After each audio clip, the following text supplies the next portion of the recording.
Sebuah malam yang mengubah sejarah.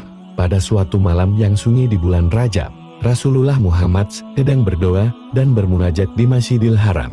Maka malam itu, tak ada yang menduga bahwa sebuah peristiwa besar akan terjadi. Peristiwa yang akan menjadi salah satu mukjizat terbesar dalam sejarah Islam Isra dan Mi'raj.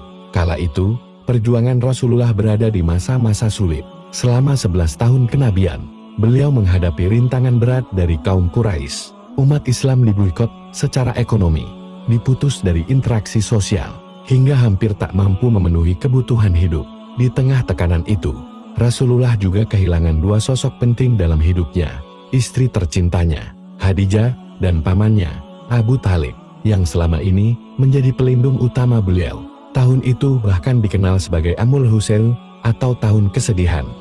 Dengan hati yang berat, namun tetap penuh keimanan, Rasulullah semakin mendekatkan dirinya kepada Allah. Malam itu, beliau berzikir, bertafakur, dan memohon kekuatan di hadapan Sang Maha Kuasa.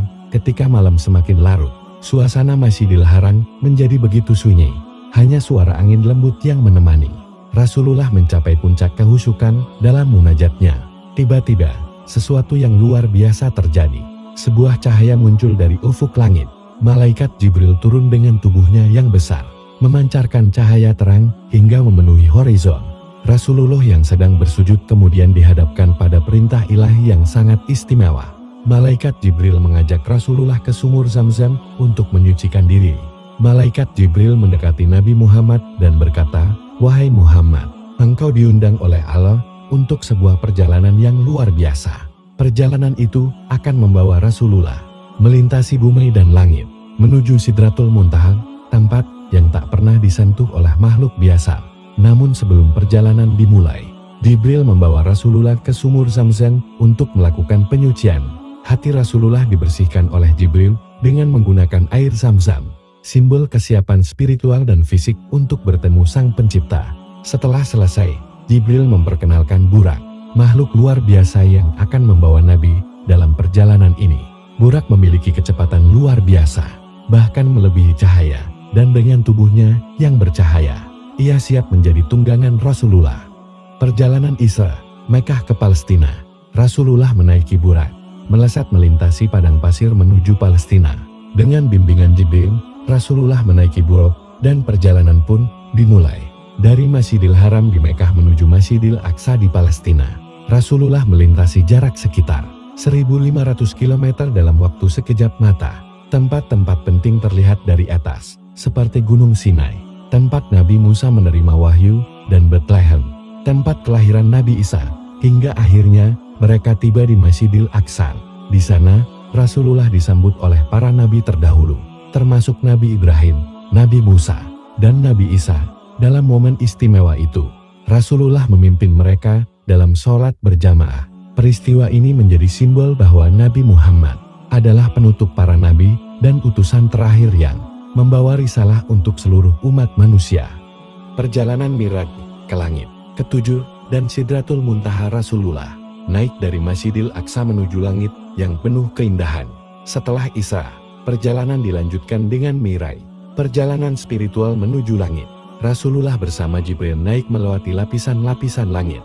Di langit pertama, ia bertemu dengan Nabi Adam. Di langit kedua, ia bertemu dengan Nabi Isa dan Nabi Yahya. Di langit ketiga, beliau bertemu dengan Nabi Yusuf, yang dikenal karena ketampanannya. Di langit keempat, beliau bertemu dengan Nabi Idris. Di langit kelima, Nabi Harun menyambut beliau. Di langit keenam, Nabi Musa berbicara dengan Rasulullah.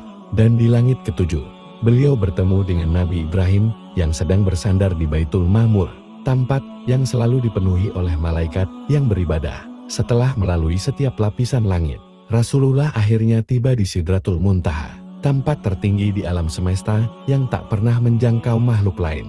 Di sana, Rasulullah menerima perintah salat langsung dari Allah. Awalnya, salat diwajibkan 50 kali sehari. Namun atas saran Nabi Musa, Rasulullah memohon keringanan hingga menjadi 5 waktu sehari. Namun tetap mendapatkan pahala seperti melakukan salat 50 kali. Kembali ke Mekah, reaksi umat Rasulullah kembali ke Masjidil Haram saat waktu subuh, lalu menyampaikan kisahnya kepada umat Mekah. Setelah perjalanan luar biasa itu, Rasulullah kembali ke Mekah sebelum waktu subuh. Ketika pagi tiba, beliau mulai menceritakan peristiwa Isra Mi'raj ini kepada masyarakat. Namun, berita ini memicu berbagai reaksi. Sebagian orang mencemooh, menuduh Rasulullah gila karena perjalanan itu dianggap tidak mungkin. Sebagian lainnya merasa ragu, meskipun mereka tahu Rasulullah adalah Al-Amin, orang yang jujur. Namun, sahabat terdekat beliau, Abu Bakar As-Siddiq, tanpa ragu langsung membenarkan kisah ini, hingga mendapat gelar As-Siddiq, sang pembenar. Pesan dan hikmah dari Isra Mi'raj dari keindahan alam semesta, dari bumi hingga galaksi yang tak terhingga. Isra Mi'raj bukan sekedar perjalanan fisik, melainkan perjalanan spiritual yang penuh makna. Peristiwa ini mengajarkan bahwa meskipun ujian kehidupan terasa berat, selalu ada pertolongan dan hikmah dari Allah. Salat 5 waktu yang menjadi kewajiban umat Islam hingga kini adalah hadiah istimewa dari peristiwa tersebut. Ini sebagai penghubung antara manusia dan Tuhannya. Selain itu, Isra Mi'raj juga menunjukkan betapa besar kekuasaan Allah, Sang Pencipta alam semesta. Tidak ada batasan baginya, dan keimanan kita kepadanya akan semakin kuat dengan memahami kebesarannya, merenungi mukjizat Rasulullah. Cahaya fajar menyingsing di atas Masjidil Haram. Kisah Isra Mi'raj adalah pengingat bagi kita semua bahwa Allah selalu bersama hambanya yang beriman dan berserah diri. Semoga kita dapat mengambil hikmah dari perjalanan ini dan memperkuat ibadah serta keyakinan kita. Karena sesungguhnya tidak ada yang mustahil bagi Allah, Tuhan semesta alam.